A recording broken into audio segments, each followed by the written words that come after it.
Hello, I'm Kimberlie. Welcome to the weekend edition of the Native News Update.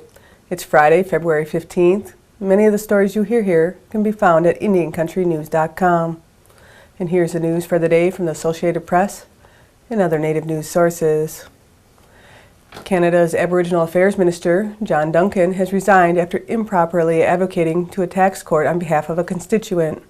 Duncan was heavily criticized in 2011 for his handling of a housing crisis in the Northern Ontario community of Attawapiskat. Duncan will continue to serve as the MP for Vancouver Island North.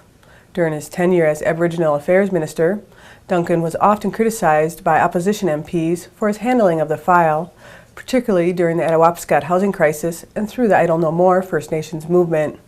Heritage Minister James Moore will become Acting Minister of Aboriginal Affairs and Northern Development until a new minister is named. It has been revealed that in a recent report by Human Rights Watch, Canada's National Police Force stands accused of raping and sexually abusing Aboriginal women and girls in British Columbia. Furthermore, the report claims incidents of police abuse of Indigenous women and girls are compounded by the widely perceived failure of the police to protect women and girls from violence. The investigation by the watchdog has started after Justice for Girls, a Vancouver-based organization, submitted a briefing paper to Human Rights Watch in November 2011, asking to investigate disappearance or murders of Aboriginal women over the years. Last summer, Human Rights Watch's team spent 5 weeks conducting 87 interviews with 42 Indigenous women and 8 Indigenous girls from ages 15 to 60 in 10 settlements in British Columbia. The report, released February 13th, calls for a national inquiry into the Indigenous cases alleging police misconduct. Prime Minister Stephen Harper has now asked the organization to supply information and evidence about the RCMP abuse allegations. He has also announced an investigation by the Commission for Public Complaints against the RCMP to look into the report.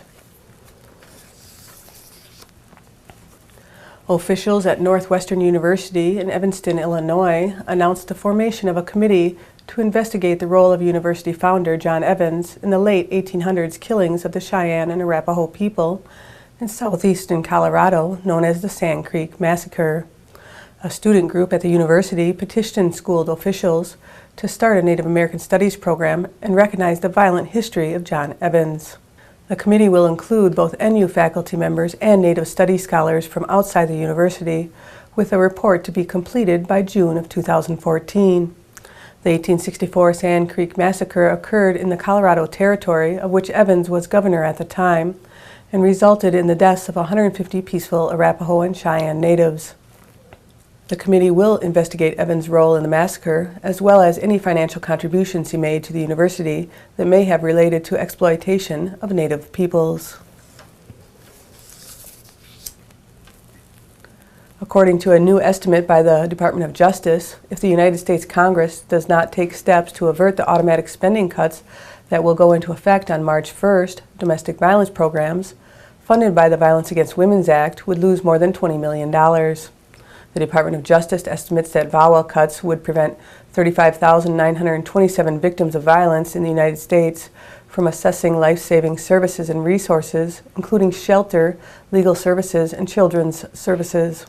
The cuts would also reduce funding for domestic violence training and education on a state and local level, which would prevent 34,248 fewer police prosecutors, judges, and victims advocates from receiving the training they need to effectively respond to domestic violence incidents. On February 15th, Arizona Representative Ann Kirkpatrick urged her colleagues in the House to pass the Senate version of the VAWA reauthorization bill, which would expand domestic violence protections for LGBT and Native American victims of violence. The Senate passed its version on February 12th, but the House has not yet voted on it because Republicans in that chamber have taken issue with a provision that allows tribal courts to prosecute non-Native perpetrators of domestic violence on tribal lands. Despite the loss of federal endangered species protection, Arizona's unique nestwatch program has continued to safeguard a growing population of desert nesting bald eagles. The program has helped save the lives of more than 60 eagle nestlings since the program began in 1978. The nationally recognized program began as a weekend volunteer effort by the U.S. Forest Service and Maricopa Audubon to help ensure the continued success of bald eagle breeding. Now 26 government, private organizations, and tribes are involved with the program to monitor bald eagle breeding areas that are under heavy pressure from human recreational activities. So far in 2013, 3 new breeding areas have been documented. That brings Arizona to a record 68 bald eagle breeding areas throughout the state. For more information on Arizona's bald eagles, you can visit azgfd.gov/bald eagle or swbemc.org.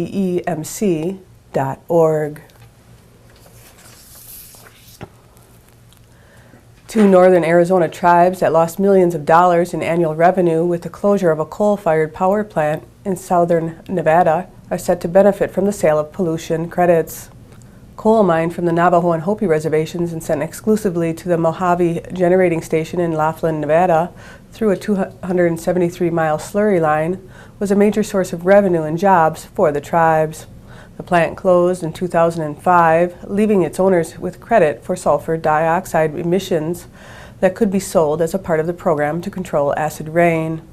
The tribes and conservationists successfully went after the revenue that the plant's majority owner, Southern California Edison, could generate from the sales. The California Public Utilities Commission voted this week to direct the money to renewable energy projects that could be located on or off the reservations, but that would have to benefit the tribes. And that's another roundup of news from Indian Country on this edition of the Native News Update. I'd like to thank you for joining me and have a grand day.